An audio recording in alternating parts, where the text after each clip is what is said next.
بخشش کے لیے کھلے ہوئے ہیں۔ الذی لا تنقص خزائنہ ولا تزيد كثرة العطاء إلا شكرا وكرما۔ ایسا پروردگار، ایسا خدا کہ جس کے خزانے میں کسی قسم کا کوئی نقص نہیں ہے اور اس کے زیادہ دینے سے کوئی چیز اور زیادہ نہیں ہوتی سوائے اس کے ضرورت۔ انہ هو العزیز الوہاب، بے شک وہی پروردگار زبردست بھی ہے اور عطا کرنے والا بھی ہے۔ دعائے خدا کے اس پورے کے جملے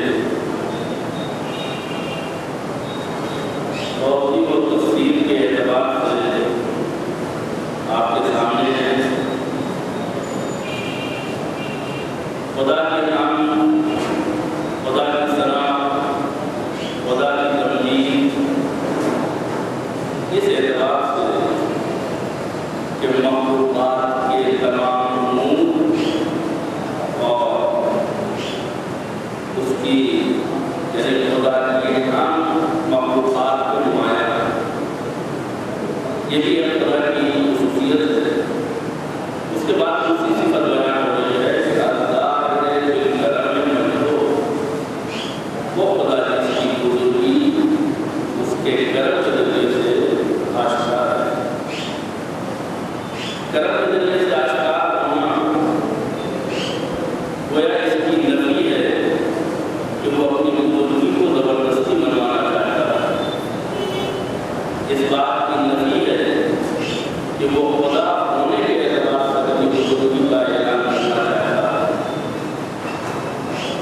خدا اپنے اپنے مجد و کرم کے ذریعے سے، اپنے فضل و عطا کے ذریعے سے اپنی بزرگی کا اعلان کرنا چاہتا ہے۔ یعنی اس نے کائنات خلقت کو اتنا نوازا ہے کہ مخلوق اس کی بزرگی کا اعتراف کرنے کے لیے مجبور ہے۔ کیسا خدا ہے؟ الباس میں الجود یدہ، جس کے دونوں ہاتھ سخاوت اور جود و کرم کے اعتبار سے کھلے ہوئے ہیں، بخشش کے اعتبار سے کھلے ہوئے ہیں۔ مزید اس کی وضاحت میں ہے کہ الذی لا تنقص خزائنہ، ایسا خدا ہے کہ جس کے خزانے میں، یہاں پہ لفظ خزانہ نہیں ہے، خزانہ ایک خزانے کو کہتے ہیں۔ خزانے خزانوں کی جمع ہے، لا تنقص خزائنہ، اس کے خزانوں میں کوئی کمی نہیں ہے۔ ولا تزيد كثرة العطاء إلا جودا وكرما، اور اس کی کثرت عطا سے کچھ بھی اضافہ نہیں ہوتا سوائے اس کے جود و کرم کے۔ کیا مطلب؟ لا تنقص خزائنہ ولا تزيد كثرة العطاء إلا جودا وكرما، مجموعی طور پہ اس بات کی طرف اشارہ ہے کہ ہر چیز دنیا میں جتنی استعمال ہوتی ہے اتنی ہی کم ہوتی ہے۔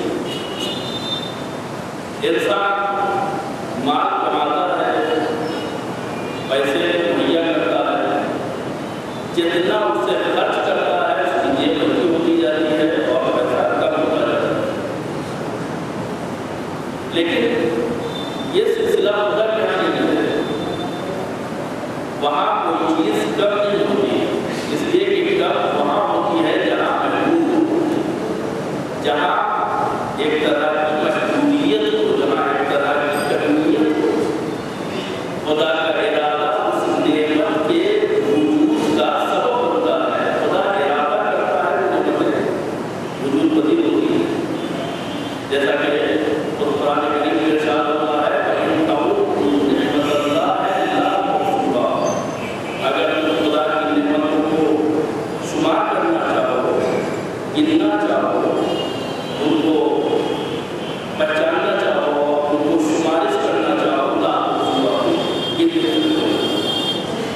کو بھی لے سکتے، اس لیے کہ خدا کی نعمتیں ہی ہیں جنہوں نے ہمیں زندہ رکھا۔ ہم خود متوجہ نہیں ہیں کہ کتنی نعمتوں سے ہمیں زندہ رکھا ہے۔ کبھی موقع ملے تو اپنے بارے میں، اپنے جسم کے بارے میں، اپنی صلاحیتوں کے بارے میں، خدا نے جو نعمتیں اور عافیتیں عنایت کی ہیں ان کے بارے میں بہت ملے گا۔ تو جب نعمتیں چھنتی ہیں تو ہمیں پتہ چلتا ہے کہ یہ نعمت بھی ہمارے پاس تھی جو اب نہیں رہی، ورنہ نہ جانے کتنی نعمتیں ہیں جن کی ہمیں خبر بھی نہیں ہے کہ وہ ہمارے لیے نعمت ہے، جن کے بارے میں تصور بھی نہیں ہے کہ خدا نے اس نعمت سے ہمیں نوازا ہے، خدا نے اس نعمت کے ذریعے سے ہمیں سرفراز کیا ہے۔ جب وہ نعمت ہاتھ سے چلی جاتی ہے تو پتہ چلتا ہے کہ وہ نعمت کی جو ہاتھ سے چلی ہے۔ ہمیں نہیں معلوم ہمارے بدن کا سسٹم کیسا ہے، ہمیں نہیں پتا کہ کون کون سی بیماریاں ہیں جن سے خدا نے ہمیں محفوظ رکھا ہے۔ لبلبا کیا ہوتا ہے، اس کے ایفیکٹ سے شوگر ہوتی کیسے، بلڈ پریشر شوگر پہ کیسے اثر انداز ہوتا ہے، کچھ بھی نہیں پتا۔ ہم صبح اٹھتے ہیں، کام کرتے ہیں، پیسہ مل گیا تو شروع کر دیتے ہیں دل چاہا، اور نہیں ملا تو یہ سوچتے ہیں کہ خدا نے سب کو تو نوازا ہے لیکن ہم کو نہیں دیا۔ ہر آدمی اپنی معیشت سے راضی نہیں ہے، سب یہ سمجھتے ہیں کہ ہم کو کب ملا، سب یہ سمجھتے ہیں کہ ہم کو کب ملا، لہٰذا اس کے اندر ایک کثرت پائی جاتی ہے، ایک طرح کی نااطمینانی، بے اطمینانی اور بے چینی پائی جاتی ہے۔ لیکن اگر اسی کو یہ بات کرا دیا جائے کہ تمہارے چاروں طرف خدا کی نعمتیں موجود ہیں اور جتنی بڑی نعمت ہے اتنی ہی زیادہ سستی اور اتنی ہی زیادہ مفت ہے۔ مثال کے طور پر کچھ نعمتیں ایسی ہیں جو دیہات میں مفت ہے اور شہر میں آ کے انہیں خریدنا پڑتا ہے۔ مثلا پانی ہے،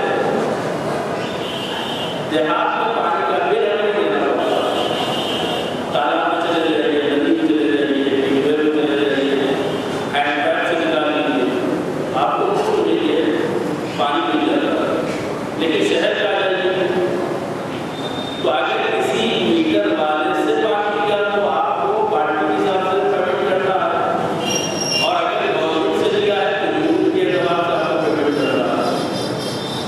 تو جس چیز کو ابھی تک ہم مفت لیتے رہے ہیں، استعمال کرتے رہے ہیں، جب تھوڑا سا پیسہ لینا پڑتا ہے تو ہمیں بے چینی محسوس ہوتی ہے کہ بتاؤ پانی کا بھی پیسہ لگتا ہے۔ پانی ہماری زندگی کی کتنی بڑی ضرورت ہے۔ ہو سکتا ہے کہ ایک وقت ہم روٹی کے بغیر زندہ رہ جائیں اور اس بات کو گوارا کر لیں کہ ہم فاقے سے رہ سکتے ہیں، لیکن اگر ایک وقت پانی نصیب نہ ہو تو روٹی کے مقابلے میں پانی بڑی نعمت ہے، لیکن اس کی اہمیت کب پتہ چلی؟ جب شہر میں آ کر کے پابندی لگ گئی کہ نہیں اب پانی مفت نہیں ملے گا، تو پتہ چلا کہ ہاں بھائی اس کے مقابلے میں بھی ہمیں پیسہ دینا ہوگا۔ تو ایک نعمت کا ہمیں احساس کب ہوا جب اس پہ پابندی لگ گئی۔ دیہات میں مفت میں استعمال کرتے تھے، پتہ ہی نہیں چلا کہ پانی جو ہے قیمتی چیز ہے، لیکن شہر میں آنے کے بعد جب پیسہ دیا تو معلوم ہوا کہ بہت قیمتی چیز ہے۔ پانی قیمتی ہے لیکن 2-4-10 گھنٹے آدمی بغیر پانی کے رہ سکتا ہے، اگر نہیں رہ سکتا تو روزہ بھی نہیں رکھ سکتا تھا۔ آج جو ہم لوگ روزہ رہ رہے ہیں، پانی کو استعمال کیے بغیر روزہ رہ رہے ہیں، پیاس لگی ہے، پیاسے ہیں، بدن پانی کا تقاضا کر رہا ہے لیکن اپنے ارادے اور اختیار سے پانی نہیں پی رہے ہیں، اس لیے کہ ہمیں اس بات کا اختیار ہے کہ ہم اپنے ارادے سے پانی نہ پئیں۔ تو 2-4-10 گھنٹے ہم پانی نہ پئیں تو بہت زیادہ کوئی مشکل نہیں پیش آتی، لیکن ایک بات آپ یاد رکھیے کہ کچھ نعمتیں وہ ہیں جو ایک سیکنڈ کے لیے اگر ہم سے رک جائیں تو ہم اسے برداشت نہیں کر سکتے۔ پانی کی نعمت 2-4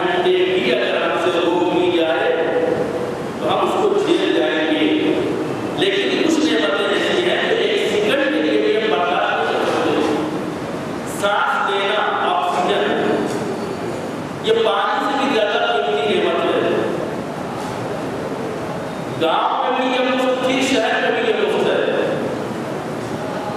اگر اس کے اوپر کسی نے پابندی لگا دی ہوتی تو ابھی زیادہ خرید لیتا, غریب کے پاس پیسے نہیں تھے تو کم خرید لیتا. بہرحال اس طریقے سے یہ ایک فرق باقی رہتا. اسی کے ساتھ ساتھ کبھی آدمی کے پاس پیسے ہیں کبھی نہیں ہے, نہیں خرید پایا مر گیا, یا کہیں ایسی جگہ پہنچ گیا کہ جہاں تو دکان نہیں پائی جاتی ہے آکسیجن خریدنے کی, آکسیجن بیچنے کی, اب نہیں خریدتے. یا سانس لینے کا سارا مسئلہ اس سلنڈر کے ساتھ ہوگا جو مریضوں کو لگایا جاتا ہے, اس کے ذریعے سے ان کو سانس دلائی جاتی ہے. اتنی بڑی نعمت ہے کہ جو چیز ہمارے لیے اتنی اہم ہے وہ ہمارے چاروں طرف طواف کر رہی ہے اور مفت پیسہ نہیں دے رہا. تو جتنی بڑی ضرورت ہے اتنی ہی فراوان ہے. روٹی کے مقابلے میں پانی کی بہت بڑی ضرورت ہے.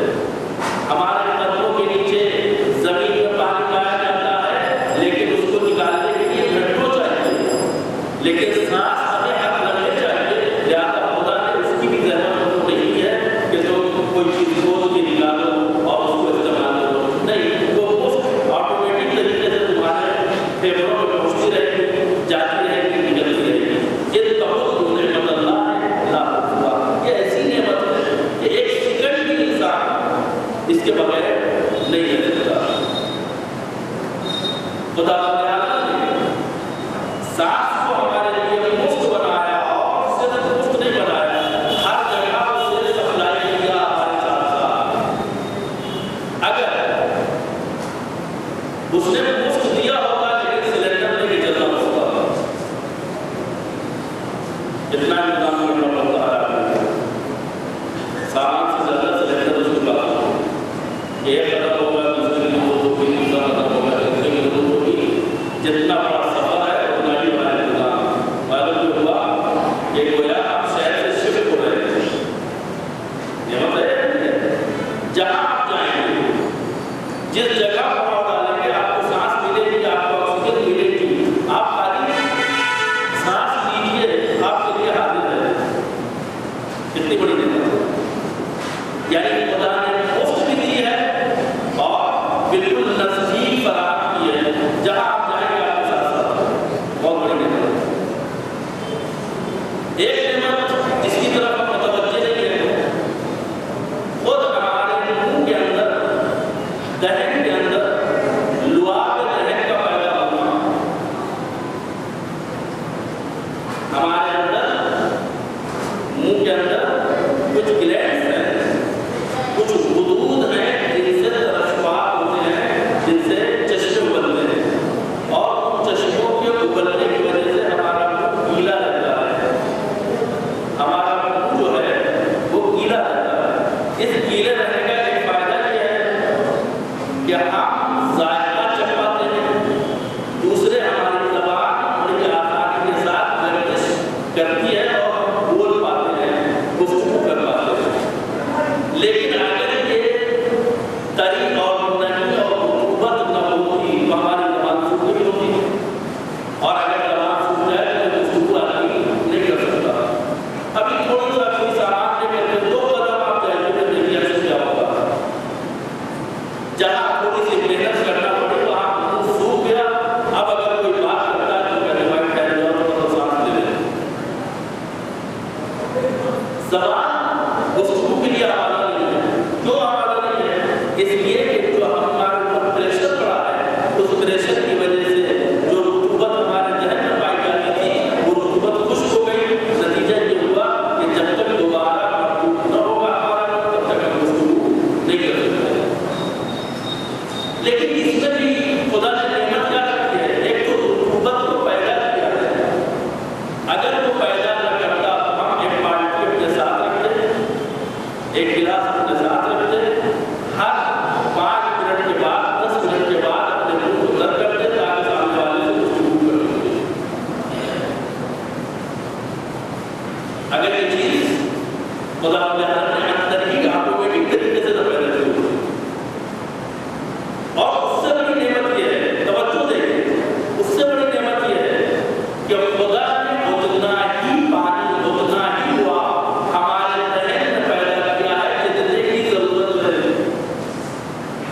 اور اگر زیادہ پیدا کیا ہوگا تو ایک کلی کرتے اس کے بعد آپ سے بات کرتے، پھر دوسری کلی کرتے پھر آپ سے بات کرتے، تیسری کلی کرتے پھر آپ سے گفتگو کرتے، تو گویا ایک کام پڑ جاتا ہے. یعنی اس کی یہ نعمت ہے کہ اس نے ہمارے ذہن کو مرحوم بھی کیا ہے، گیلا بھی کیا ہے، دعا میں ذہن کے ذریعے سے اسے نمی بھی دی ہے اور اس نمی کو منظم رکھا ہے. اب یہیں سے بعض لوگوں کو بعض مشکلات کی بنیاد کے اوپر کچھ بیماری ہو جاتی ہے، پیاس زیادہ لگتی ہے، پیاس زیادہ لگتی ہے، مثلا شوگر ہو گئی، پیاس زیادہ لگتی ہے. اب اگر وہ پانی نہ پیے تو ان کا منہ جو ہے وہ پیلا نہیں ہوگا، وہ بات نہیں کر سکتے. جب شوگر ہوگی تو پتا چلے گا کہ ایک نعمت چھن گئی. جب شوگر ہوگی تو پتا چلے گا کہ گلینڈز جو ہمارے ذہن کے اندر نمی پیدا کرتے تھے انہوں نے اپنا کام تو کیا ہے لیکن جتنی ہماری ضرورت ہے اس ضرورت کو پورا نہیں کر پا رہے ہیں. تو بجائے اس کے کہ نعمت کے چھیننے کے بعد ہمیں محسوس ہو کہ یہ نعمت ہے، ہم اس سے پہلے اور کریں کہ خدا نے کون سی نعمتیں ہمیں دی ہیں اور ان نعمتوں پر ہم خدا کا شکر ادا کریں. جب ہم شکر پروردگار ادا کرتے جائیں گے تو خدا کی نعمتوں میں اضافہ ہوگا، کمی نہ ہوگی. الذی لا تنقص قطائعه ولا تزيد كثرة العطاء الا جودا وكرما.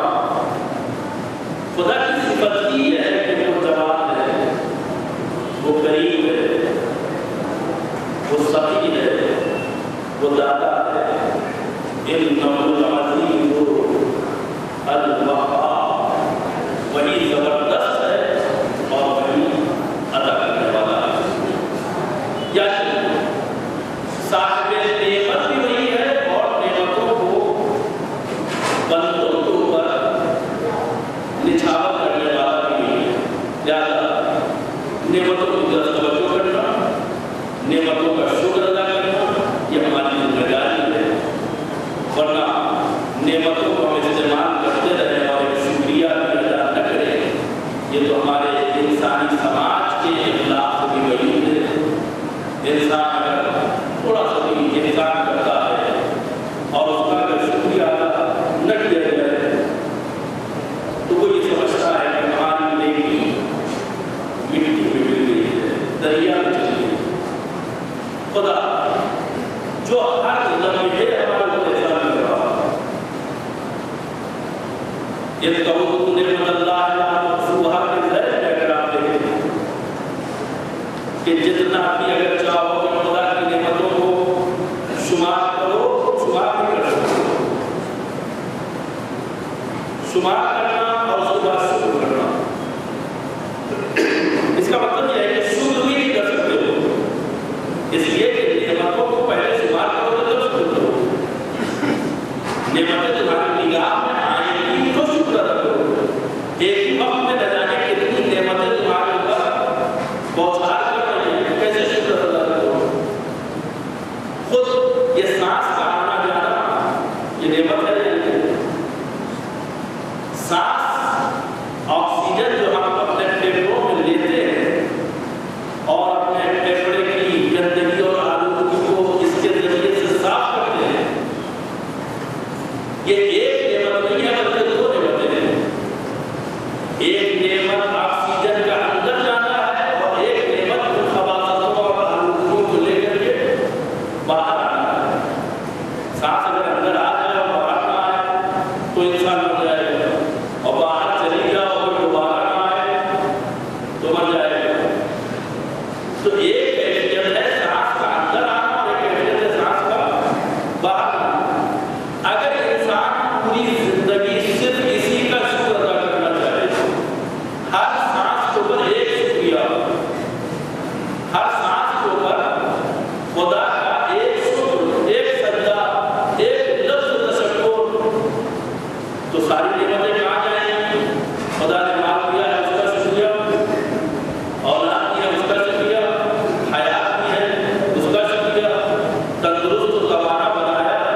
اس کا شکریہ، علم سے ہمارا حال کیا ہے اس کا شکریہ، عافیت کے ساتھ ہمیں رکھا ہے اس کا شکریہ، نہ جانے کیا کچھ نہیں کیا۔ میں بار بار یہ بات بول رہا ہوں کہ ہمیں اکثر نعمتوں کا پتہ اس وقت چلتا ہے جب ہم سے چھن جاتی ہے، ورنہ ہم کو پتہ ہی نہیں رہتا کہ ہم کو کیا کیا دیا ہے۔ جب وہ ہاتھ سے چلی جاتی ہے، ہم مسائل اور مشکلات کا شکار ہوتے ہیں، سب معلوم ہوتا ہے کہ ہاں اس قسم کا بھی غلط ہوتا ہے، اس قسم کی مشکل ہوتی ہے، اس قسم کے مسائل ہوتے ہیں۔ اب تک خدا نے ہم سے ان چیزوں کو دور رکھا تھا، لیکن اب ہماری معاشی کی بنیاد کے اوپر خدا نے ہمیں مبتلا کر دیا۔ کتنی نعمت ہماری انگلیاں نعمت ہے یا نہیں ہے؟ یہ انگلیاں اگر چھوٹی بڑی نہ ہوتی، برابر کی ہوتی تو ہم کام نہیں کر سکتے تھے۔ لوگ کہتے ہیں نا پانچوں انگلیاں برابر نہیں ہوتی، ان کا یہ کہنا پانچوں انگلیاں برابر نہیں ہوتی یہ مجبوری کا اظہار ہے۔ میں کہتا ہوں یہ نعمت ہے۔ پانچوں انگلیاں اگر پہلے سے برابر ہوتی تو جب آپ ایسے کرتے تو برابر نہ رہتی، پھر جب آپ ایسے سے بیٹھتے تو پھر یہ برابر نہ رہتی، پھر آگے پیچھے ہو جاتی، پھر کھاس میں سے لقمہ اٹھا کے چلتے جاتے۔ یہ انگلیاں پہلے چھوٹی بڑی ہیں، لیکن جب ان کو ملایا جاتا ہے تو برابر ہو جاتی ہے۔ اب آسانی سے لقمہ اٹھایا جا سکتا ہے، لیکن اگر پہلے سے یہ برابر ہو جائیں تو جب برابر کیا جائے گا تو چھوٹی بڑی ہو جائے گی، پھر یہ مشکل جاتی ہے۔ ایک نعمت جس کی طرف ہماری کوئی توجہ نہیں ہے وہ ہمارا ناخن ہے۔ وہ ناخن کہ جو کاٹتے ہیں وہ الگ ہے، جو نہیں کاٹا جاتا زندہ ناخن، جس کی وجہ سے انگلیوں کے اوپر پریشر بنتا ہے، کوئی چیز ہم پکڑ سکتے ہیں، گرفت مضبوط ہو سکتی ہے، اس لیے کہ گوشت کے ٹکڑے سے کوئی چیز نہیں پکڑی جا سکتی۔ یہ خداوند عالم نے انگلیوں کے سرے کے اوپر جو ناخن سخت قسم کے بنائے ہیں، یہ اس لیے ہے تاکہ ان کے اوپر پریشر ڈال کر کے کوئی چیز سوئی اٹھائی جا سکے، بٹن پکڑا جا سکے، بٹن کو بند کیا جا سکے، قلم کو ہاتھ میں لیا جا سکے۔ اگر اسی ناخن کو نکال دیا جائے تو اب انگلی کے اوپر پریشر ڈالنے والی کوئی چیز نہیں ہے، آپ کوئی چیز پکڑ نہیں سکتے۔ لوگ کہتے ہیں کہ خدا نے ہمیں محروم کیا ہے، کچھ نہیں کیا۔ آپ پہلے اپنی کائنات یعنی کائنات جسم کا جائزہ لیجیے، جسم کے ایک عضو کا جائزہ لیجیے، اور اس کے بعد اس عافیت اور اس صحت و سلامت کا شکریہ ادا کیجیے جو خدا نے تک آپ کو نصیب کیا ہے۔ ہم نہ اس کی نعمتوں کو سمجھ سکتے ہیں، نہ اس کی نعمتوں کو گر سکتے ہیں، نہ اس کی نعمتوں کا شکریہ ادا کر سکتے ہیں، لیکن شکریہ ادا کرنا ضروری ہے۔ آئیے پیغمبر اسلام سرکار نے اپنی مرتبہ حضرت محمد مصطفیٰ صلی اللہ علیہ وسلم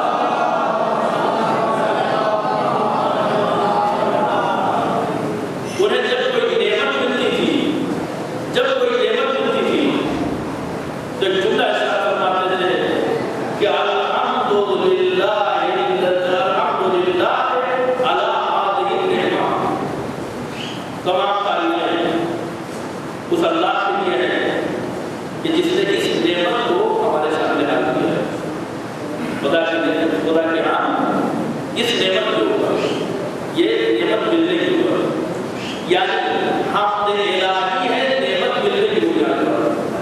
اور اگر کسی مشکل میں آپ گرفتار ہوتے تھے تو فرماتے تھے الحمدللہ علی کل حال، ہر حال میں اللہ کی نعمت ہے، یعنی نعمت ملنے کے موقع پر اللہ کا شکر، اس کی حمد، اس کی ثنا، اور کوئی اقرار نہیں، کوئی افتخار نہیں۔ اور جب نعمت ہاتھ سے چھن جاتی ہے یا کوئی مشکل آ جاتی ہے، فرماتے ہیں اللہ کل حال، یعنی نعمت رہے تو بھی اللہ کی حمد، اور نعمت ہاتھوں سے چلی جائے تو بھی اللہ کی حمد۔ پیغمبر نے یہ طریقہ ہمیں بتایا، ان کی سیرت، ان کا کردار، اور چوتھے امام زین العابدین علیہ السلام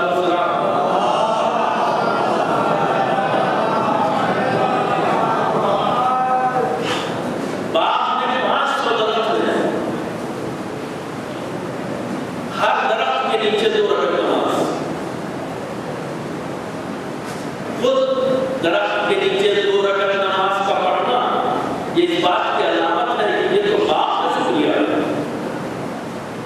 نہ جانے اس کے علاوہ اور کتنی نعمتیں ہیں جن نعمتوں کے اوپر امام کا سجدہ بھی ہے اور امام کی عبادت بھی ہے. یہ معصوم کی عبادت ہے. لیکن ہم اگر 8 رکعت نماز ظہر و عصر پڑھ لیتے ہیں یا 7 رکعت نماز مغرب و عشاء پڑھ لیتے ہیں تو ہم سے بڑا عبادت گزار کوئی نہیں ہوتا. ہم اپنے لیے شاباشی کے قائل ہوتے ہیں. ہم اپنی پیٹھ ٹھوکتے ہیں کہ ہم سے بڑا بندہ خدا کا کون ہو سکتا ہے. ہم جو اس کی نماز پڑھی ہے اس کی عبادت کی ہے. نہیں، یہ نماز تو پڑھنا ہی ہے، چاہے وہ ہمیں نعمت سے نوازے یا نہ نوازے، اس کو تو پڑھنا ہی ہے. یہ ہمارے والدین سے یہ پڑھائے جاتے ہیں وقت کی لڑکی کی بنیاد کے اوپر. میں اس سے زیادہ کچھ نہیں کر سکتا. لہٰذا آج کے اس جملے کے ذریعے میں جو میں نے آپ کے سامنے عرض کیا، دعائے خطاب کے اس جملے کے سلسلے میں کہ خدا کے خزانے میں کوئی کمی نہیں ہوتی اور جتنا وعدہ کرتا جاتا ہے اس کے کرم اور اس کے جھوٹ میں اضافہ ہوتا جاتا ہے. انشاءاللہ کل اس بات کی وضاحت کروں گا کہ عطا کے ساتھ اضافے کا امکان ہے. جتنا دیا جائے اتنا کم ہوتا ہے. جائے کے لیے کہا جا رہا ہے کہ اس کے کرم میں اور اس کے جھوٹ میں اضافہ ہوتا جاتا ہے.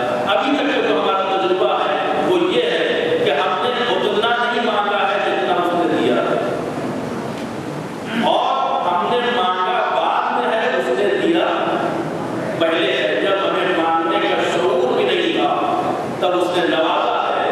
لہذا کتنی بڑی ناانصافی ہے کہ وہ کریم رب العالمین کہ جس نے بغیر مانگے ہمیں نوازا ہو، جب ہم مانگنے کی پوزیشن میں ہوں تو ہم اس کے اوپر اعتبار نہ کریں اور اس کی بارگاہ میں دعا نہ کریں. یہ سمجھ لیں کہ کتنی دعائیں بھی ہیں وہ قبول نہیں ہوئی ہیں. افطار کے وقت ہماری دعا قبول کرنے کے لیے خدا آمادہ رہتا ہے. پروردگار کا مجھے واسطہ ہے محمد و آل محمد کا، ہمارے اس امیر عمل کہ جسے تیری قبولیت روزہ بنا سکتی ہے. ہمارا یہ وعدہ جو تیری عبادت کے لائق نہیں ہے، تیری بارگاہ میں پیش کرنے کے لائق نہیں ہے، لیکن اپنے فضل و کرم سے اس واقعے کو اپنے عنایتوں سے روزہ بنا دے. پروردگار ہماری عبادتوں کو جو انتہائی قلیل ہیں ان کی کوئی حیثیت نہیں ہے، اپنی عنایتوں سے قبول فرما. پروردگار ہماری توفیقات میں اضافہ فرما. مالک ہمیں اس وقت تک موقع دینا جب تک کہ تیری مغفرت، تیری خوشنودی اور تیرے ایمان اور تیرے ولی برحق کی رضا ہمارے شامل حال فرما. دنیا میں تجارت عزت اور آخرت میں شفاعت حسین نصیب فرما. امام جماعت کی روح میں تعدیل فرما اور ہم سب کو ان کی آواز کے ساتھ اجماع ہونے کی توفیق عنایت فرما. وصلی اللہ علی محمد وآلہ الطیبین الطاہرین. آپ ذات سورہ فاتحہ جملہ مؤمنین و مؤمنات کے ساتھ جناب مرحوم سید منظور حسن اجازت حسن صاحب کی روح کے ساتھ.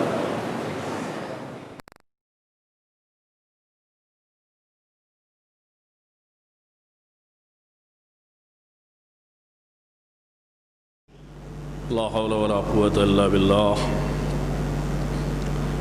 العلي العظيم. حسبنا الله ونعم الوكيل، نعم المولى ونعم النصير. أعوذ بالله السميع العليم من الشيطان اللعين الرجيم. بسم الله الرحمن الرحيم. الحمد لله رب العالمين والصلاة والسلام على رسوله الكريم وآله الطيبين الطاهرين المعصومين المظلومين الذين أذهب الله عنهم الرجس وطهرهم تطهيرا. اللهم صل على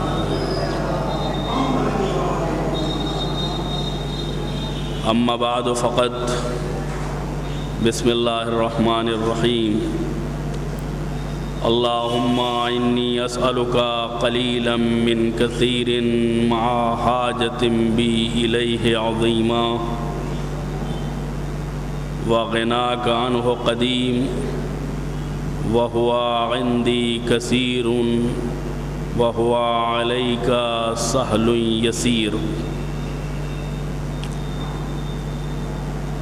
دعائے افتتاح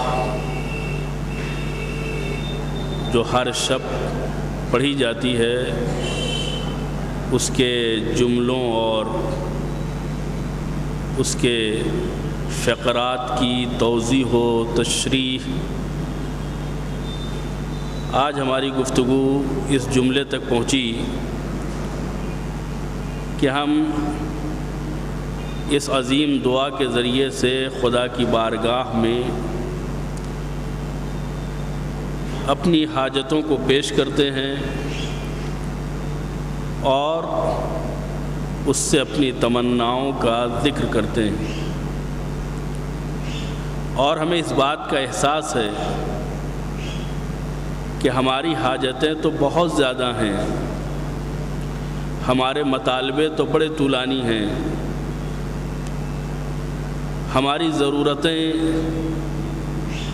تو بہت ہی زیادہ ہیں، لہذا زیادہ ضرورتیں لے کر کے خدا کی بارگاہ میں جاتے ہوئے شرم محسوس ہوتی ہے۔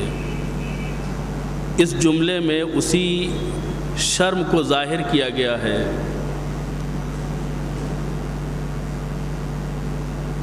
کہتے ہیں اللہم انی اسألک قلیلا من کثیر ما حاجت بی الیہ عظیما، پروردگارا میں اپنی کثیر حاجتوں میں سے، زیادہ ضرورتوں میں سے کچھ تھوڑی سی ضرورتوں کا تیری بارگاہ میں ذکر کر رہا ہوں، سب کا نہیں ذکر کر سکتا، اس لیے کہ میں خود سراپا احتیاج ہوں، سراپا ضرورت ہوں، کہاں تک ذکر کروں، کن کن ضرورتوں کو تیری بارگاہ میں پیش کروں۔ وَغِنَاكَ عَنْهُ قدیم، میں سر سے پیر تک احتیاج کی علامت ہوں، اور تو غناک، تیرا بے نیاز ہونا یہ قدیمی ہے، یعنی کبھی بھی تو نیاز مند نہیں رہا، کبھی بھی تو صاحب ضرورت نہیں رہا۔ وَغِنَاكَ عَنْهُ قدیم کا مطلب یہ ہے کہ جن چیزوں کا میں محتاج ہوں تو ان چیزوں سے بے نیاز ہے۔ جو چیزیں ہماری دنیا سنوار کر سکتی ہیں، ہماری آخرت سنوار سکتی ہیں، ان کی تجھے کوئی ضرورت نہیں ہے، وہ تیرے کسی کام کی نہیں ہے، وہ تیرے کسی فائدے کی نہیں ہے۔ وَهُوَ عِندِي كَثِيرٌ، اور وہ میرے لیے بہت زیادہ ہیں۔ اگر تیری عطا ہمارے شامل حال ہو جائے، اگر تیرا کرم، تیرا فضل ہمارے شامل حال ہو جائے تو ہماری دنیا سنور جائے۔ وَهُوَ عَلَيْكَ سَهْلٌ يَسِيرٌ، اور ایسا بھی نہیں ہے کہ جو چیز ہماری نگاہ میں بہت زیادہ ہے وہ تیری بھی نگاہ میں بہت زیادہ ہو، تیرے لیے بہت آسان ہے۔ ہمیں نوازنا یا ہمیں ہماری تمناؤں کو عطا کرنا یا ہماری ضرورتوں کی تکمیل کرنا، یہ تیرے لیے کوئی بڑی بات نہیں ہے، تیرے لیے بہت آسان ہے۔ مجھے جن چیزوں کی ضرورت ہے اسے تیری بارگاہ میں کوئی حیثیت حاصل نہیں ہے، تو ان سب سے بے نیاز ہے، تو ان سب سے بزرگ ہے، اور تجھے اس کی احتیاج نہیں ہے۔ اس میں کوئی شک نہیں ہے کہ ہم جب خدا کی بارگاہ میں سراپا احتیاج بن کے کھڑے ہوتے ہیں تو ہم کس ضرورت کا ذکر کریں اور کس ضرورت کا ذکر نہ کریں۔ ہمیں عمر بھی اسی سے چاہیے، ہمیں سانس اسی سے چاہیے، ہمیں پانی کی نعمت اسی سے چاہیے، ہمیں کھانے کی لذت اسی سے چاہیے، ہمیں اولاد کی تمنا اگر کرنی ہے تو اسی سے کرنی ہے۔ اقتدار اور مقام اگر حاصل کرنا ہے تو اسی سے ہمیں تقاضا اور مطالبہ کرنا ہے۔ علم کی چاہت ہے تو اس کے در سے ہٹ کر کے کہیں اور یہ چیز فراہم ہونے والی نہیں ہے۔ کس باتوں کا ذکر کروں؟ یعنی بندہ اتنا محتاج ہے کہ اب دعا مانگتے ہوئے اسے شرم آتی ہے۔ مالک میں کیا مانگوں؟ اب یہاں پر بندہ جب اپنی بے بسی کا احساس کرتا ہے کہ ہر معاملے میں ہم خدا کے محتاج، ہر معاملے میں ہم اس کے دست نگر، ہر معاملے میں ہم اس کی طرف آس لگائے ہوئے ہیں، تو کون سی دعا مانگے، کون سی بات کہیں، کس چیز کا تقاضا کریں؟ خدا کہتا ہے یہی احساس، یہ جو احساس سے احتیاج کر رہے ہو، بے بسی کا احساس کر رہے ہو، یہی احساس عبادت ہے۔ یعنی تم اپنے آپ کو بندہ سمجھو، اپنے آپ کو محتاج پروردگار سمجھو، اپنے آپ کو بے نیاز نہ سمجھو۔ اس کا مطلب یہ ہے کہ خدا کی بارگاہ میں عجز کا اظہار، اس کی درگاہ میں خضوع اور خشوع کا اظہار، یہ خود عبادت ہے۔ ورنہ یہ دعا ان لوگوں کے لیے عبادت ہوتی جو صاحب ضرورت ہوتے، اور جو ماشاءاللہ کھاتے پیتے ہیں، جن کے معاملات اوپر ہی اوپر پورے ہو جاتے ہیں، ان کو دعا مانگنے کی ضرورت نہ ہوتی، ان کے لیے یہ دعا عبادت نہ ہوتی۔ نہیں، یہ دعا عبادت ہے سب کے لیے۔ جو صاحب ضرورت ہے اس کے لیے بھی احتیاج، اس کے لیے بھی یہ ضرورت اور عبادت، اور جو صاحب ضرورت نہیں ہے اس کے لیے بھی یہ عبادت ہے۔ کیوں؟ اس لیے کہ جن چیزوں کو تم مانگتے ہو وہ تو بہت تھوڑی سی چیزیں ہیں، لیکن جن چیزوں کو بغیر مانگے تمہیں دیتا ہے وہ بہت زیادہ ہے۔ صحت و عافیت، نہ جانے کتنی بیماریوں سے ہمیں بچا کے رکھا ہے، نہ جانے کتنی بلاؤں سے ہمیں محفوظ کر کے رکھا ہے، نہ جانے کتنے مصائب و آلام سے ہمیں بچا کے رکھا ہے، ہماری تو اس کی طرف توجہ بھی نہیں تھی۔ یعنی یہ نتیجہ ہے اس احتیاج کا جو انسان اور بندے کی ہے خدا کی بارگاہ۔ دعا کا مطلب صرف یہ نہیں ہے کہ اگر نوکری نہیں ہے تو آدمی خدا سے دعا کرے۔ دعا کا مطلب یہ نہیں ہے کہ اگر جیب میں پیسے نہیں ہیں تو آدمی خدا سے دعا کرے۔ دعا کا مطلب یہ نہیں ہے کہ اگر آدمی کا بھوکا ہے اور اس کے پیٹ میں کھانا نہیں ہے تو وہ خدا سے دعا کرے۔ یہ چیزیں تو بندے بھی فراہم کر دیتے ہیں، نوکری بندے بھی فراہم کر دیتے ہیں، تھوڑی سی مدد بندے بھی دے دیتے ہیں۔ اصل تو مدد اس پروردگار سے چاہیے کہ جس کی مدد کے بغیر بندہ ایک سیکنڈ بھی زندہ نہیں رہ سکتا۔ اور اگر اس احتیاج کو سمجھنا ہے، اس کنیکشن کو سمجھنا ہے، تو اس کو اس طریقے سے ہم سمجھیں کہ یہ جو ٹیوب لائٹس، یہ بلب، یہ ہائیلوجن، یہ جو روشنی دے رہے ہیں، اپنے وجود کا پتہ دے رہے ہیں، اپنے وجود سے اس حال کو جگمگا رہے ہیں، یہ اس لیے جگمگا رہے ہیں کہ ان کا رابطہ پاور ہاؤس سے ہے۔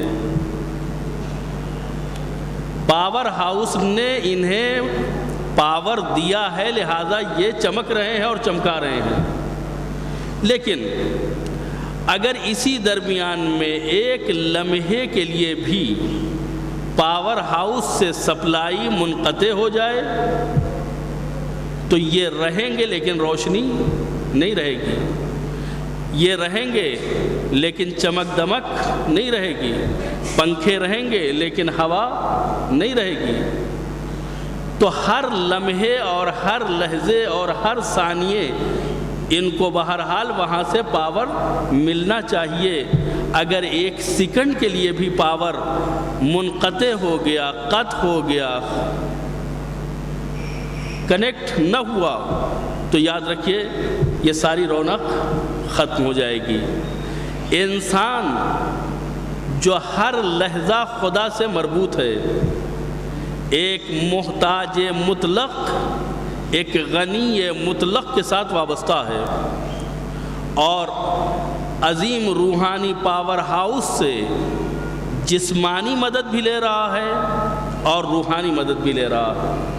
اگر ایک لحظے کے لیے اس کا رابطہ پاور ہاؤس سے یعنی بارگاہ الہی سے منقطع ہو جائے تو یہ بدن رہے گا لیکن حرکت نہیں ہوگی، آنکھیں ہوں گی لیکن نور نہیں ہوگا، ہاتھ ہوگا لیکن طاقت نہیں ہوگی۔ یعنی بدن ویسے کا ویسے ہی ہے، بدن میں کوئی کمی نہیں آئی ہے، لیکن یہ بدن چل نہیں رہا ہے، ہل نہیں رہا ہے، کام نہیں کر رہا ہے، نہ کوئی فائدہ پہنچا رہا ہے نہ نقصان پہنچا رہا ہے۔ یہ کیوں مجبور ہو گیا؟ مجبور اس لیے ہو گیا کہ جس بارگاہ سے اسے فیض مل رہا تھا اس سے فیض ملنا بند ہو گیا۔ یعنی جب فیض ملنا بند ہو جاتا ہے تو ہماری ساری ایکٹیویٹیز اور ساری فعالیت جو ہے وہ ختم ہو جاتی ہے۔ لہذا ہمیں جو بالکل محتاج مطلق ہیں انہیں ایسے غنی مطلق سے رابطہ کرنا چاہیے کہ جو ہر لحظے اپنی فیض رسانی کے ذریعے سے ہمیں زندہ رکھے ہوئے۔ ہم خدا کی بارگاہ میں عرض کرتے ہیں، پروردگارا تیری بارگاہ میں بڑی مختصر سی حاجتیں ہم لے کے آئے ہیں، لیکن ایسا نہیں ہے کہ ہمارے پاس حاجتیں نہیں ہیں، بہت ہیں حاجتیں، بہت ہیں ضرورتیں، لیکن تیرے پاس تھوڑی سی لے کے آئے ہیں۔ وہی جو بڑی بڑی ہیں، وہی جو میجر ہیں، وہی کہ جن کے بغیر کام نہیں چل سکتا،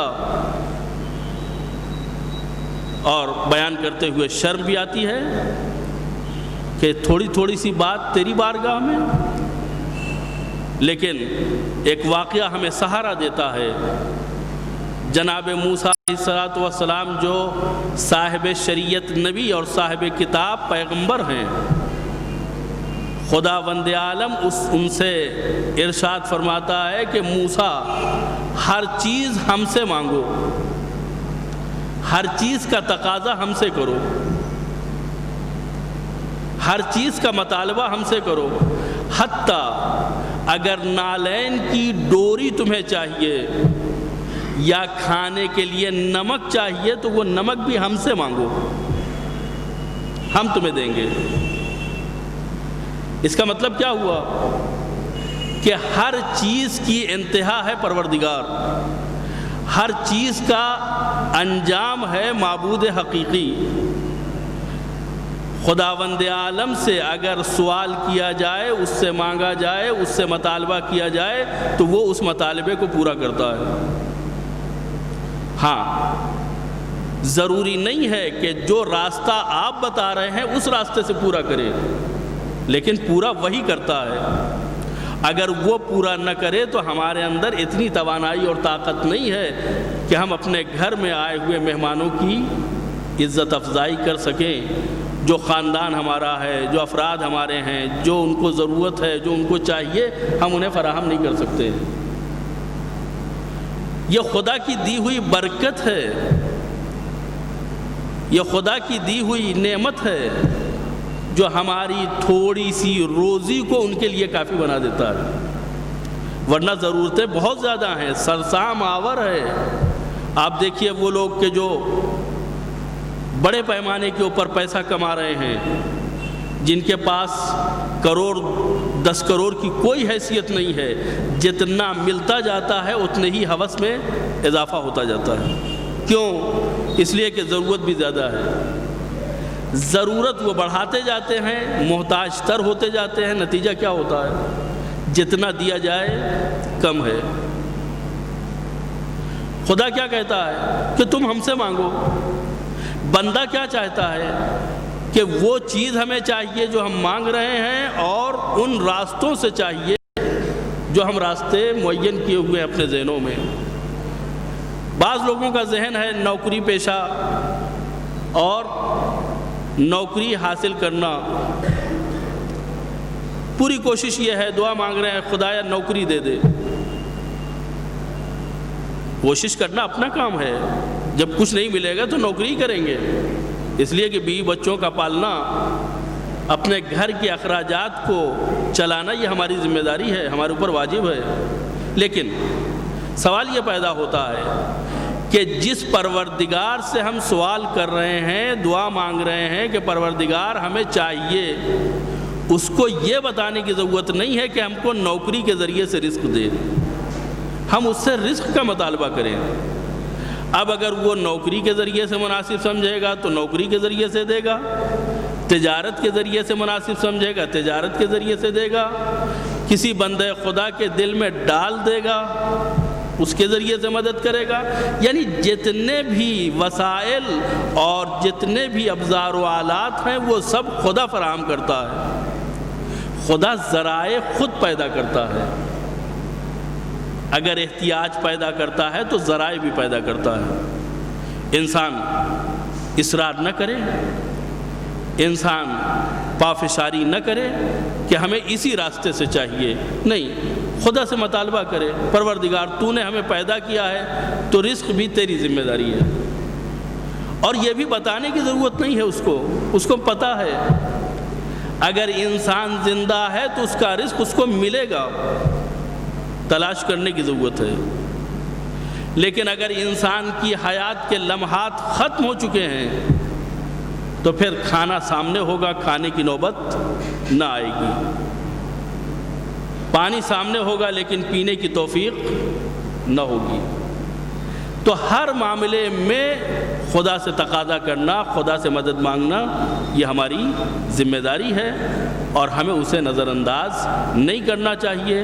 چھوٹا معاملہ ہو یا بڑا معاملہ ہو، اس سے بڑا محرم راز کون ہو سکتا ہے، اس سے بڑا ہمارا رازدار کون ہو سکتا ہے۔ کتنا عظیم ہے وہ پروردگار کہ ہمارے گناہوں سے واقف ہوتا ہے اور کسی کو مطلع نہیں کرتا۔ ہماری ساری رشتہ داریاں، ساری ناطے داریاں، سارے وہ عظیم رشتے کہ جن سے ہمارا عقیدت کا رابطہ ہے، ماں ہے، باپ ہے، بھائی ہے، دوست ہے، ہمسایہ ہے، لیکن اگر کسی کو ہماری تھوڑی سی کمزوری پتہ چل جائے تو وہ ہمیں بلیک میل کرنے پر آمادہ ہو جاتا ہے۔ اگر پتہ چل جائے کہ ہم نے معاذ اللہ کوئی گناہ کیا ہے تو وہ دوسروں سے بیان کرنا اپنی ذمہ داری سمجھتا ہے۔ کہیں سے صحیح طریقے سے معلوم ہوا یا غلط طریقے سے معلوم ہوا، اب دوسرے سے شیئر کرنا، دوسروں کو متوجہ کرنا، دوسروں کو اس سے آگاہ کرنا، یہ ہماری فطرت میں شامل ہو جاتا ہے۔ کتنا عظیم پروردگار ہے کہ ہم نے اسی کا گناہ کیا، اسی کی نعمتوں کو اسی کے خلاف استعمال کیا۔ اس نے ہاتھ دیا تھا کہ یتیموں کی دستگیری کرنا، لیکن ہم نے اس ہاتھ کو یتیموں کا مال چھیننے میں استعمال کیا۔ اس نے ہاتھ یتیموں کا مال چھیننے کے لیے نہیں دیا تھا، ہاتھ دیا تھا ہمارے فائدے کے لیے، ہمارے کام کے لیے۔ اس ہاتھ سے اچھا کام بھی ہو سکتا ہے، برا کام بھی ہو سکتا ہے۔ ہم نے اچھے کام کو چھوڑ کر کے برا کام کیا، یعنی خدا کی نعمت کا مس یوز کیا، ناجائز استعمال۔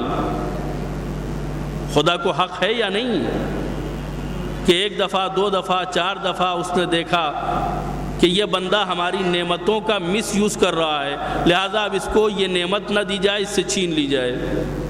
لیکن کتنا کریم ہے کہ سینکڑوں گناہ کرنے کے بعد بھی اس نے ہماری طاقت اور توانائی کو ہم سے چھینا نہیں ہے۔ لاکھ ہم نے اس کے ساتھ جفا کی ہے، اس نے نعمت دی، ہم نے ناشکری کی، اس نے برکت دی، ہم نے اسے چھپایا، اس نے رزق دیا، ہم نے جھوٹ بولا، اس نے توانائی دی، ہم نے غلط استعمال کیا۔ ان سب چیزوں کے باوجود اس کا کرم آج بھی جاری ہے۔ ماں باپ لاکھ رحم دل ہوں، خصوصاً ماں باپ کے مقابلے میں بہت زیادہ رحم دل ہوتی ہے۔ ماں کو اپنی اولاد سے ایسا پیار ہوتا ہے کہ جس کی مثال ناممکن ہے، لیکن اگر اس کی مرضی کے خلاف بھی کوئی کام کیا جائے تو وہ بھی ناراض ہو جاتی ہے۔ کبھی کبھی تو اولاد کی صورت دیکھنا گوارا نہیں کرتی ہے۔ اس سے پوچھا جائے کہ یہ تمہارے جگر کا ٹکڑا ہے، اسے تم نے 9 مہینے پیٹ پہ رکھا ہے، اس کو تم نے اپنا خون دل سینے سے پلایا ہے، کیوں ناراض ہو؟ اس کا شکوہ یہی ہوتا ہے کہ ہم نے اس کے اوپر اتنا احسان کیا، ہم نے اس کو اپنا خون دل پلا کر کے پال کے جوان کیا اور یہ ہماری نافرمانی کرتا ہے۔ تو ماں باپ وہ ہیں جنہوں نے آغوش میں آنے کے بعد بچے کی پرورش کی ہے، گود میں آنے کے بعد اس بچے کے دودھ یا اس بچے کی غذا کا انتظام کیا ہے۔ لیکن ایک احسان کرنے والا وہ ہے کہ جو ماں باپ کی آغوش میں آنے سے پہلے بچے کی غذا کا انتظام کر رہا ہے، 9 مہینے تک شکم میں رہ کر کے اس بچے کو غذا کس نے فراہم کی ہے؟ یعنی جہاں ماں باپ بھی اگر چاہتے تو غذا نہیں پہنچا سکتے تھے، جہاں ڈاکٹر بھی اگر چاہتے تو غذا نہیں پہنچا سکتے تھے، جہاں ساری ترکیبیں فیل تھیں، جہاں ساری ہوشیاری منجمد تھی، وہاں کے اوپر خداوند عالم نے اپنے اس بندے کے لیے کہ جو آئندہ چل کے گناہ گار ہونے والا ہے، گناہ کرنے والا ہے، اس کو پال کے بڑا کیا ہے۔ اگر خدا کی توجہ شامل حال نہ ہوتی، خدا کی توفیق شامل حال نہ ہوتی تو یہ ماں کے شکم میں جی ہی نہیں سکتا تھا۔ پیدا ہونا تو بڑی بات۔ سوال یہ پیدا ہوتا ہے کہ جن ماں باپ نے ولادت کے بعد ہماری تھوڑی سی خدمت کی ہے، وہ ہم سے عمر بھر خدمت کا تقاضا کرتے ہیں، اور اگر ان کے مزاج کے مطابق ہمارا کردار اور ہماری سیرت نہیں ہوتی ہے تو ہمیں دھمکی بھی ملتی ہے کہ ہم تمہیں عاق کر دیں گے، ہم تمہیں اپنی میراث سے محروم کر دیں گے۔ یعنی جو کچھ ان کے اختیار میں ہے اس سے وہ ہمیں محروم کر دینے کے لیے تیار ہیں۔ اب یہ بات الگ ہے کہ ان کے اختیار میں بہت تھوڑی سی چیزیں ہیں، تھوڑی سی جائیداد، تھوڑا سا پیسہ اور تھوڑا سا کچھ مال دنیا، جس کے بارے میں ہمیں دھمکی ملتی ہے کہ اگر یہ نہ کیا تو عاق کر دیں گے، وہ نہ کیا تو عاق ہو جاؤ گے، یہ نہ کیا تو دودھ نہ بخشیں گے۔ یہ تھوڑی سی باتیں ان سے مربوط ہیں تو ہر لمحے ہمیں اس بات کا خطرہ لگا رہتا ہے۔ سوال یہ پیدا ہوتا ہے کہ وہ پروردگار، وہ خدا کہ جس نے پورے وجود کو ہمارے توانائی دی ہے اور ہر لحظہ ہمیں اپنے فیض سے نوازا ہے، کیا ہمیں اس بات کا حق پہنچتا ہے کہ ہم اس کی نعمتوں کو استعمال کرتے ہوئے اس کی نافرمانی کریں، اس کا گناہ کریں؟ کیا برابری ہے ہماری اور خدا کی؟ محلے والے بھی اگر سنتے ہیں کہ اولاد نالائق ہے تو وہ اولاد کو ڈانٹتے ہیں کہ اپنے باپ کے سامنے تم باتیں کر رہے ہو، اپنے والدین کے سامنے تم زبان لڑا رہے ہو، اپنے والدین کی نافرمانی کر رہے ہو۔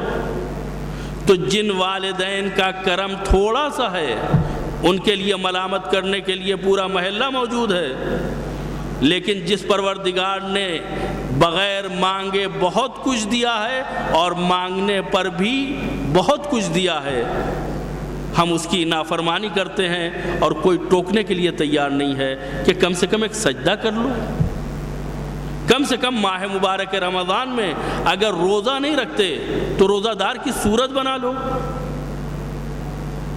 اس لیے کہ اسلامی قوانین کی پاسداری اور اس کا احترام انتہائی ضروری ہے۔ اگر کوئی شخص بیمار ہے، مسافر ہے، روزہ نہیں رکھ سکتا ہے یا شریعت نے اس سے روزے کا مطالبہ نہیں کیا ہے تو اسے اس بات کا حق حاصل نہیں ہے کہ وہ سڑک کے اوپر سگریٹ پھونکتا ہوا چلے، اسے اس بات کا حق حاصل نہیں ہے کہ وہ پان کھا کر کے سماج میں اور معاشرے کے درمیان میں آئے۔ شریعت اس بات کی اجازت نہیں دیتی ہے۔ ہم نے تمہیں 11 مہینے تک کھلایا ہے، 1 مہینے میں چند گھنٹوں کے لیے مطالبہ کیا ہے کہ نہ کھاؤ، اور نہ کھاؤ گے تو اس کے بعد بھوکے نہیں رہو گے، بہت کچھ کھلا دیں گے ہم تمہیں اپنے اس مہینے کے صدقے میں۔ لیکن نہ جانے کتنے ایسے کم نصیب اور بد نصیب افراد ہیں کہ ماہ مبارک کے ہوتے ہوئے وہ اس سے فیض نہ اٹھا کر کے خدا کی ناراضگی مول لیتے ہیں۔ خدا کو ناراض کرنا یعنی اپنے نجات کو خطرے میں ڈالنا۔ عزیزو، ہمیں نہیں پتہ کہ ہم اپنی قبر سے کتنی قدم دور ہیں، ہمیں نہیں معلوم کہ ہماری موت ہم سے کتنی دور ہے۔ ہماری زندگی کی الٹی گنتی ولادت کے موقع سے شروع ہو چکی ہے، ہر لمحے اور ہر ثانیے ہم قبر سے قریب ہوتے جا رہے ہیں۔ لہذا کل جب ہمیں بارگاہ الہی میں حاضری دینا ہے تو ایسے بن کے جائیں کہ خدا انتہائی خوشی کے ساتھ ہمارا استقبال کر سکے، ہم اسے ناراض نہ کریں، ائمہ طاہرین کو ناراض نہ کریں، معصومین علیہم السلام کو ناراض نہ کریں، احکام اسلامی کے اوپر عمل کریں اور احکام اسلامی پر عمل کر کے اپنے صحیح بندے ہونے کا ثبوت پیش کریں۔ خدا سے ہماری دعا ہے، پروردگارا تو ہمیں توفیق دے کہ ہم تیرے صحیح بندے بن کر کے دکھا سکیں اور تیری عبادتوں میں اپنے شب و روز گزار سکیں۔ مالک، محمد و آل محمد کے صدقے میں اب تک جو ہم سے گناہ ہماری نادانی کی بنیاد پہ ہو چکے ہیں، پروردگارا اپنے فضل و کرم سے انہیں معاف کر دے۔ صرف ہمیں ہی نہیں بلکہ ہمارے والدین کو، ہمارے اعزاء کو، ہمارے اقربا کو، ہمارے متعلقین کو اپنے فضل و رحم سے بخش دے۔ پروردگارا جو مر گئے ہیں ان کی مغفرت فرما دے، جو زندہ ہیں انہیں صحت و سلامتی اور بہترین رزق ان کو حیات طیبہ عنایت فرما۔ پروردگارا ولی برحق وارث زہرا امام زمانہ کے ظہور میں تعجیل فرما اور ہم سب کو ان کے آوان و انصار میں شمار ہونے کی توفیق عنایت فرما۔ وصلی اللہ علی محمد وآلہ الطیبین الطاہرین۔ آپ حضرات ایک سورہ فاتحہ جملہ مومنین و مومنات کے ساتھ مرحوم سید غلام حسنین کراروی صاحب کی روح کو ایصال فرما۔